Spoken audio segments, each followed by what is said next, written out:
The Wounds of Eventide DLC for Blasphemous 1 was announced at Gamescom in August 2021, with a teaser for Blasphemous 2 tacked on to the end. And when Wounds of Eventide released in December 2021, it gave us Ending C, the true ending that is canonically the ending of Blasphemous 1 that leads into the sequel. Wounds of Eventide was designed alongside the sequel with the intent of setting it up. So what does Wounds of Eventide tell us that we need to know going into Blasphemous 2?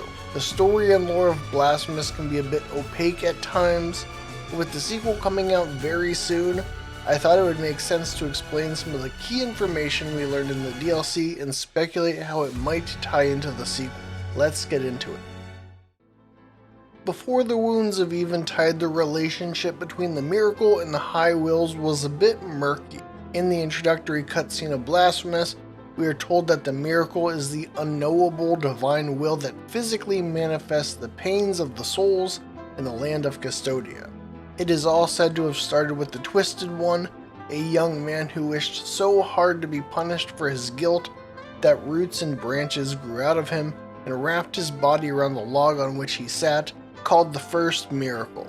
Specifically, the witness and narrator of the acts of the Miracle, Dale Gracius, states that one devout and tormented youngster asked the High Wills for punishment. The High Wills explain in the true ending of the Wounds of Eventide DLC that, "For there is no miracle that does not stem from our desire. That is not our reflection. That is not our word. The word that was first made flesh and then sanctified." So the DLC tells us that the High Wills command the Miracle and its acts. It would make sense then to think that the High Wills are the ultimate creator, the god of this world, but that is not the case. In the DLC, the Penitent One confronts the High Wills along the path of the ancient processions, which the High Wills describe. Of this procession, more ancient than us, that extends out before you without end nor beginning.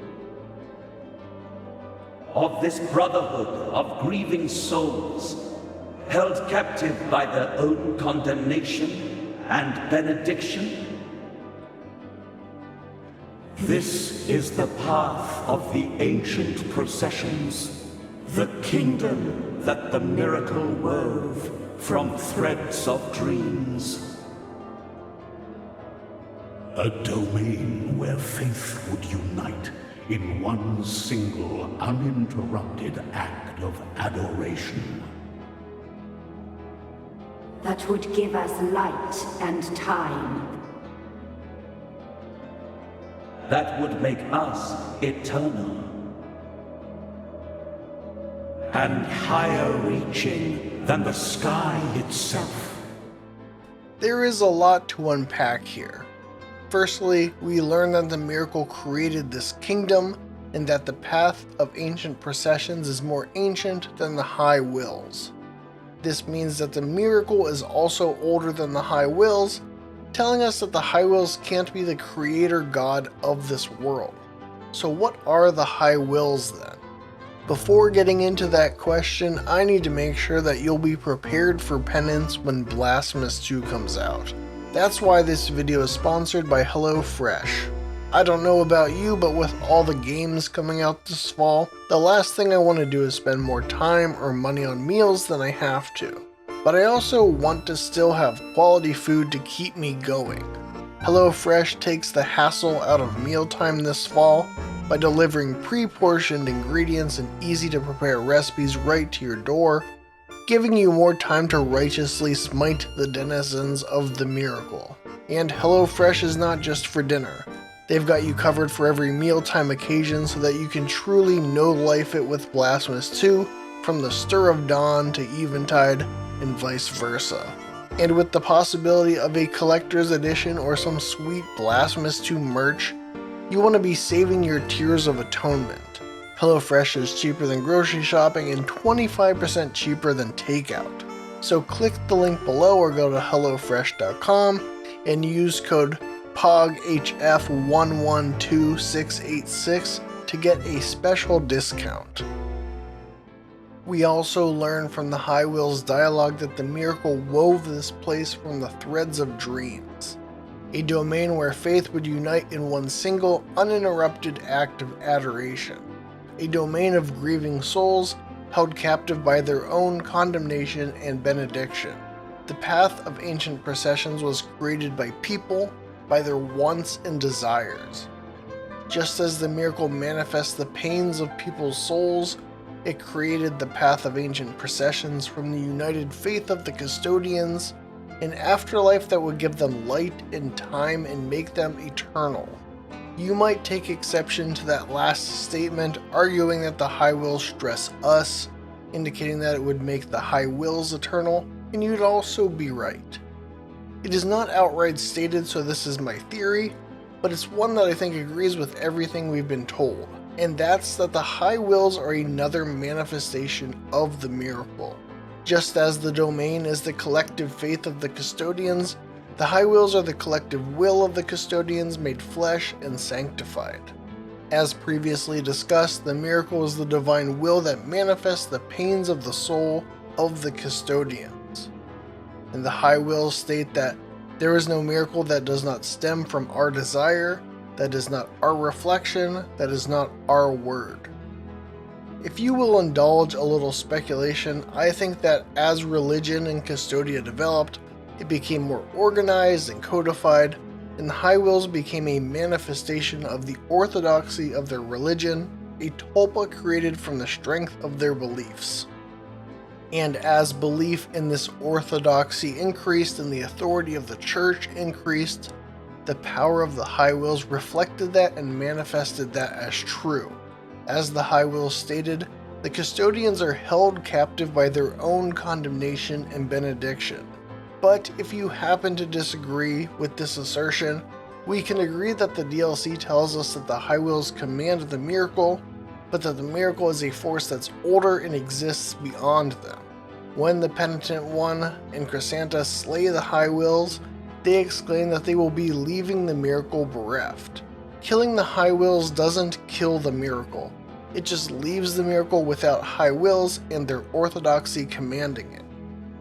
So it is no surprise that the miracle returns for the sequel, where the heart in the sky seen at the end of the true ending is confirmed to be a new miracle child.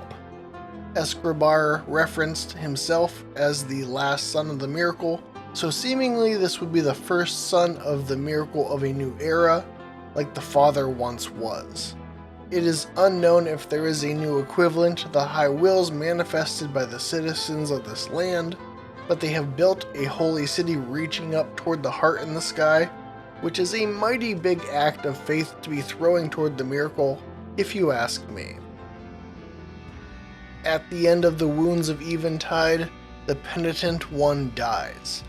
I've seen some confusion about why he died, and also why he is back.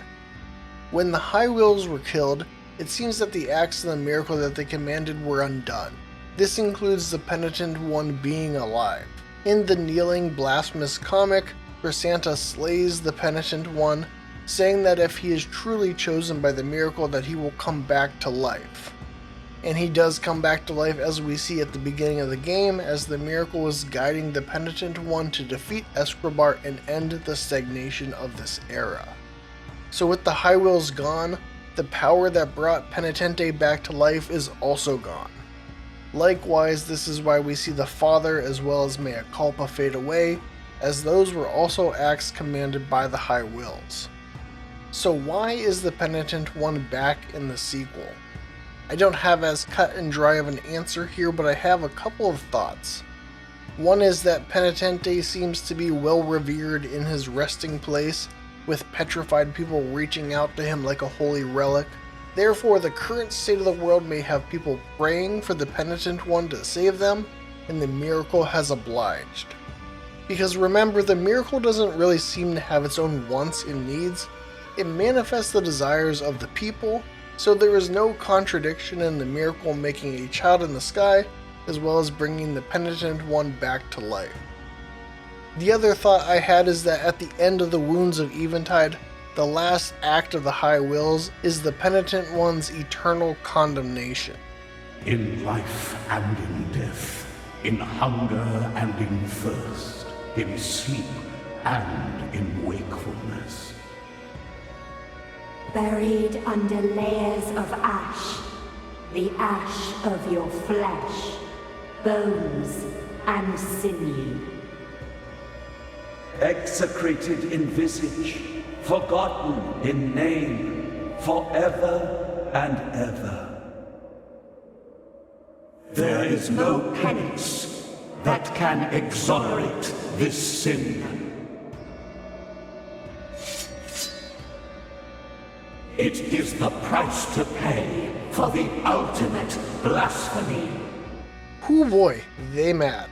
These extremely venomous last words may also be condemning the Penitent One to never know rest, and his awakening could be part of this curse placed upon him. Lastly, where is Chrysanta? Chrysanta was already important to the lore and story before the DLC, but she became a central figure in the Wounds of Eventide. It was Chrysanta who the fourth visage marked with the Holy Wound of Abnegation, a wound that would reveal the true nature of the High Wills. The Penitent One with the true heart of the Mea Culpa is able to cut the chains of the High Wills from her soul that maintained her blind faith.